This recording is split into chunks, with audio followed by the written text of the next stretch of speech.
Ambati silks Kanchipuram sari store now in Vijayawada. Exclusive పట్టు saris, సల్వాస్ and lehengas. నమస్తే రమగారు. నమస్తే జయ. రమగారు, మనకి ఒక్కొక్క రూమ్లో ఒక్కొక్క వస్తువు ఉండాలి. కొన్ని వస్తువులు ఉండొచ్చు, ఉండకూడదు. ఇంట్లో మనం అట్లా అనుకుంటూ ఉంటాం కదా. దేవుడికి ఒక సపరేట్ రూము, వంటగది, అట్లా అంటే అవకాశాన్ని బట్టండి. అంతే. అందరికి అవకాశాలు ఉండకపోవచ్చు. ఉన్నదాన్ని బట్టి ఉమ్. ఈ రూమ్లో ఈ వస్తువుని పెట్టుకోవాలి, ఈ రూమ్లో ఈ వస్తువుని పెట్టుకోకూడదు, ముఖద్వారానికి ఇవి ఉండాలి, ఇట్లా మాట్లాడుకుంటాం. ఉమ్. బెడ్రూమ్స్లో ఏమన్నా ఉంచుకోకూడని వస్తువులు, ఈ వస్తువులు మనం బెడ్రూమ్లో ఉంచుకోకూడదు అనేవి ఏమన్నా ఉంటాయా? పూర్వం మనకి పడక గదులు ప్రత్యేకంగా ఉన్నట్టు కనపడలేదు జయ. ఓకే. రాజుగారుల అంతఃపురాల వ్యవహారం వేరు. ఆ, ఆ. మనకి రాచరికాలు పోయే చానాళ్ళు అయిపోయి. రాజులు ఎంతమంది ఉంటారు? ఓ ఊరికి ఒకళ్ళు లేదా ఇద్దరు, అంతే కదా. రాజ కుటుంబాలు ఎన్ని ఉంటాయి? రాజుగారి ఫ్యామిలీ తక్కువ ఉంటుంది. అవును. సామాన్య జనం మనలాంటి వాళ్ళు, middle class, lower middle class, upper higher middle, ఇవే ఉంటాయి ఎక్కువగా. రాజుది చిన్న సమూహంగా ఉంటుంది. ఉమ్, ఉమ్. వాళ్ళ ఇళ్లలో ఏం చేసేవాళ్ళో మనకు తెలీదు. ఇప్పుడు మనకి తెలిసింది ఓ 100-150 ఏళ్ల నుంచి సెపరేట్ బెడ్రూములు ఉండటము, అది మన చిన్నప్పుడే మనకు తెలియదు అవును కదా, చాలా తక్కువ. ఈ బెడ్రూముల్లో రకరకాల చిత్తరువులు ఉంచుకోవటాలు, శృంగార శిల్పాలు ఉంచుకోవటాలు, అలాంటివి ఏమైనా పిక్చర్స్ ఉంచుకోవటాలు, అవన్నీ కూడా వేరే రకపు పనులు, అంటే ఆకర్షించే వ్యవహారంగా ఉండే చోట పెట్టుకునేవాళ్ళు. కానీ సామాన్యుల సంసారాల ఇళ్లల్లో ఆ, అవి ఉండేవి కాదు. ఎలా కుదురుతుంది అసలు? కుదరదు. ఎందుకంటే పిల్ల జల్లా ఉంటారు, పెద్దవాళ్ళు ఉంటారు, గురువులని, వాళ్ళని వీళ్ళని, సాధు సంతులని, అతిథి అభ్యాగతులని జనం వస్తారు ఈ ఇళ్ళకి. ఉమ్, ప్రత్యేకంగా గదులు మెయింటైన్ చేసే విధానం అసలు ఉండేది కాదు. ఉమ్. ఇప్పుడు మనకు వచ్చింది.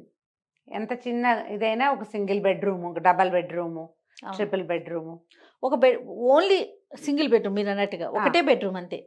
అట్లా కూడా వచ్చేసింది కదా రమ్మ గారు. వచ్చింది 3 గదులు, ఒక హాలు, బెడ్రూము, కిచెను అందరికీ సామాన్యంగా కనపడుతుంది. ఉమ్, ఒక రూమ్లోనే లేదా 2 గదుల్లోనే ఉండే వాళ్ళు కూడా ఉన్నారు. ఆ ఒక రూమ్లో అంటే ఓ మంచం అందులోనే ఉంచుకుంటాం. ఇది వరకు మంచాల సంస్కృతి కూడా లేదు. అవును. క్రమంగా మనకి ఒక బెడ్ ఉండటం అనేది పర్మనెంట్గా, బెడ్కి ఒక ప్లేస్ ఉండటం అనేది వచ్చేసింది. కనీసం ఒక 70% పీపుల్ ఇలా ఉన్నారు. మరీ చిన్న కుటుంబాలు అయితే చెప్పలేం, కానీ అవును. చాపలు గీపలు ఏవో వేసుకోవటం, మంచాలు ఎత్తి పెట్టుకునే మంచాలు ఉంటాయి. సాధారణంగా ఒక 50-70% ఇళ్లలో ఖచ్చితంగా ఒక్క బెడ్ అయినా వేసి ఉన్నది ఉంటుంది. ఇప్పుడు ఆ బెడ్ ఎక్కడుందో అదే కదా బెడ్రూమ్ అనుకోవాలి మనం, అంతేగా కదా. మళ్ళీ దీనికి వాస్తులు ఉంటాయి ఇందులో. పెద్దవాళ్ళు, కుటుంబ పెద్ద నైరుతిలో ఉండాలి, పిల్లలు ఏదో వాయువ్యం ఏవో చెప్తారు పెద్దవాళ్ళు. ఉమ్, ఉమ్. ఈ రకంగా పోతుంది అనుకో. ఒక బెడ్ రూము అనగానే ఇందులో ఏం పెట్టాలి, ఏం పెట్టకూడదు మనకేం తెలియదు, ఏదో చేస్తాం, మనకు అదే ఉంది ఆ గది. మన ఇంటికి ఎవరో వస్తారు, అయ్యో పడుకునే చోట ఇవి పెట్టకూడదు అని చెప్తారు. వెంటనే మనకి బెడ్రూమ్లో ఏం పెట్టాలి అని ఒక క్వశ్చన్ వస్తుంది. అంతే.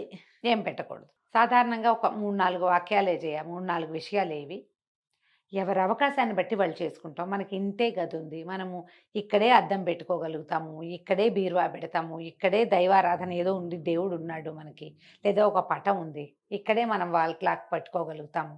అలాంటప్పుడు పెద్ద చేసేదేం లేదు, చిన్న చిన్న మార్పులు చేసుకోవాలి. మన మంచం అద్దంలో కనపడకూడదు అంటారు. ఉమ్. అద్దం ఉండొచ్చు బెడ్రూమ్లో, ఓహో. ఆ బెడ్రూమ్లో ఉన్న అద్దం పక్కకు ఉండాలి. ఉమ్. మంచాన్ని అద్దంలో చూసుకునేలాంటిది ఉండకూడదు. పనికిరాదు. ఉమ్. ఇప్పుడు మంచాలకే, పూర్వం పందిరి మంచాలకే అద్దం బిగించి ఉండే విధానం ఉండేదట. ఇవి సంసార్ల ఇళ్లలో ఉండేవి కాదన్న మాట కూడా ఒకటి ఉండేది. ఇష్టమని చేయించుకునేవాళ్ళు. ఒక్కొక్కళ్ళు ఏంటంటే షాకీన్గా ఉంటారు కదా, ఉమ్, ఉమ్. అది చెప్పలేం. కానీ మనకి పెద్దవాళ్ళు చెప్పేది అద్దంలో మంచం కనపడకూడదు. కనిపించకూడదు. ఒక బేసిక్ రూల్ అది. ఓకే. ఒకటి. రెండోది వాల్ క్లాక్, గడియారం, సమయం సూచించేది మంచానికి ఎదురుగుండా.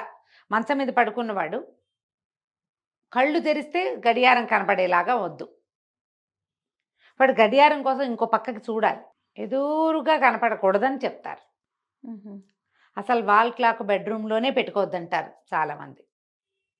చాలా వాస్తు పుస్తకాల్లో కనపడుతుంది గడియారం పెట్టుకోవద్దు అని. మనకి అలారం పెట్టుకోవాలి కదా, పొద్దున్నే టైం తెలియాలి కదా, ఈ ప్రశ్నలన్నీ ఉంటాయి కదా మనకి. ఉంటాయి ప్రశ్నలు. దానికి సూక్ష్మంలో మోక్షం ఏంటంటే, నిద్ర లేవగానే కళ్ళు తెరవగానే నువ్వు అది కనిపించకూడదు, సమయం లెక్కింపబడుతుంది, అందుకని వద్దంటారు. ఇది రెండోది. తర్వాత ఇంకా మూడోది దేవతా ప్రతిమలు, దేవుళ్ళ ఫోటోలు. ఇవి కూడా బెడ్రూమ్లో, అంటే ఇప్పుడు పిల్లల బెడ్రూమ్లో కాదని అంటలేదు, సంసారాల బెడ్రూమ్లో అంటే కాస్త చిన్న వయసు వాళ్ళు భార్యాభర్త పడుకునే గదుల్లో ఈ దేవుళ్ళవి, జేజీ అమ్మవారు, వెంకటేశ్వర స్వామి ఇలాంటివి పెట్టుకోకూడదు. మరి పొద్దునే లేచి దేవుణ్ణి చూసుకోవద్దా అండి? ఇదో ప్రశ్న వస్తుంది అవును. కదా. మనకు ఒక పూర్వం ఒక విధానం ఉందా? మన పూర్వపు ఇళ్లల్లో బెడ్రూమ్లు ఉండేవి కాదు, పటాలు లేవు. అప్పుడు వాళ్ళు ఏం చేసేవారు? మన తాత నాయనమ్మ ఏం చేశారు? అమ్మమ్మ నాన్నమ్మ ఏం చేస్తుంటారు? కరాగ్రే వసతే లక్ష్మి, కరమధ్యే సరస్వతి, కరమూలేతు గోవింద, ప్రభాతే కరదర్శనం. పొద్దున్నే చేతులు చూసుకోండి, ఈ చేతులే మన భగవంతుడు. ఓకే. ఇంతే. శ్రీరామ్ రాసుకుని దీన్ని కళ్ళకద్దుకుంటాం.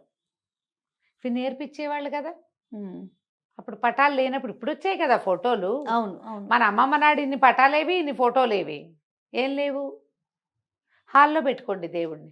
గదిలో నుంచి బయటకు వచ్చాక దండం పెట్టుకోవచ్చు. మొహం కడుక్కున్నాక పాచమొహంతో దండం పెట్టకుండా బ్రష్ చేసుకుని, లేదా బాత్రూముల్లో అవకాశం ఉంటుంది బయటకు వచ్చావు మంచం మీయించే కాకుండా బయటికి వచ్చాక దండం పెట్టుకోవచ్చు. ఈ చేతులు రెండు చేతులు రసుకు రుద్దుకుని కళ్ళకి చూపించుకుని ఇలా కళ్ళు చూసుకోవచ్చు, మనం చేతులు చూసుకోవచ్చు. అందుకని సాధారణంగా ఏ దేవుళ్ళ చిత్రపటాలు పెట్టుకోవద్దు అని చెప్తారు. ఫ్యామిలీ ఫొటోస్ పెట్టుకుంటున్నారు ఇట్లా 5-6 ఫోటోలు, 5-6 రకాల అద్దాల్లో పిల్లల జిల్లా కనపడేటట్టుగా ఓ ఫ్యామిలీ ట్రీ పెట్టుకుంటున్నాం కదా, ఇది పెట్టద్దంటారు.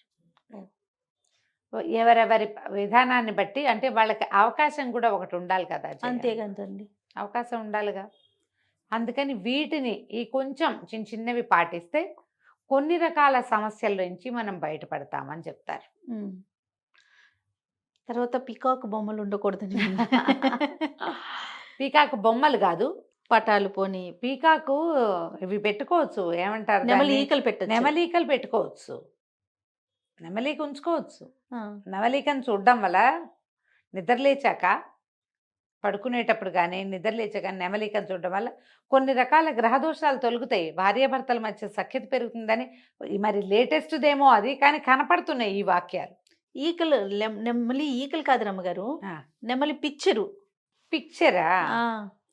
ఎందుకు నెమళ్ళ పిక్చర్లు పెట్టుకోవాలా అసలు మనం గదిలో? ఎవరో చెప్పారు పెట్టుకోకూడదని.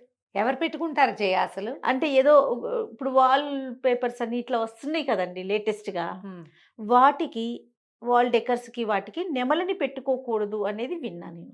అలాగా? అంత పరిజ్ఞానం లేదు నాకు.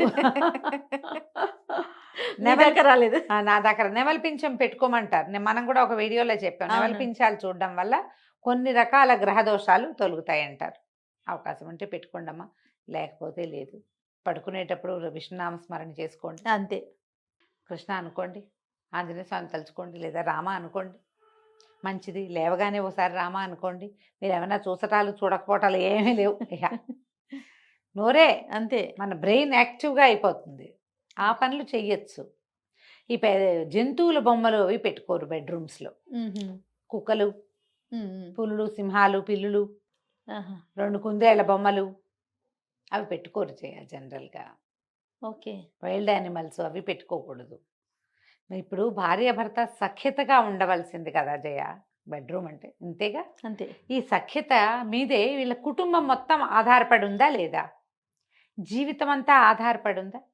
ఇక్కడ నీకు ప్రశాంతతని కలిగించాలి, సుఖవంతమైన నిద్ర ఉండాలి, శుభ్రమైన పక్కలు, కాళ్ళు చేతులు కడుక్కోవటం, కాళ్ళు కడుక్కోవటం, తడి కాళ్ళతో మంచం ఎక్కి పడుకోకుండా కాళ్ళు తుడుచుకోవటం, కాళ్ళు తుడుచుకుని పడుకోవాలి.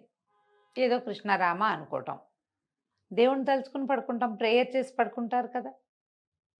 నిద్రపోయేటప్పుడు ఒక మాట దైవనామస్మరణ చేసుకోవటం, ఇలాంటివి మంచివి. ఇప్పుడు బెడ్రూమ్లో మీకేవో చాయిస్లు ఉంటాయి, బోల్డన్ని ప్రతి వాళ్ళకి ఉంటాయి కదమ్మా. ఏవో ఇవి ఉండాలి, అవి ఉండాలి, కలర్ఫుల్గా ఉండాలి. మీ చాయిస్ అంతా మీరు ప్లాన్ చేసుకోవచ్చు.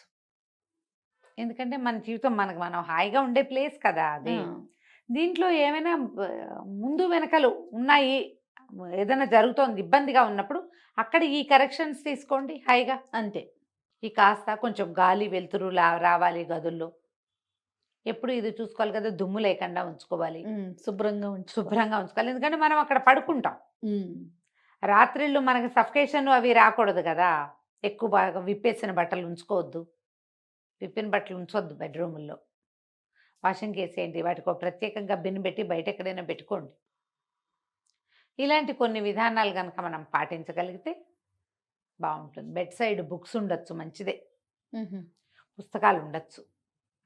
కుదిరితే పక్కన 2-3 మంచి పుస్తకాలు పెట్టుకోండి మంచం పక్కన.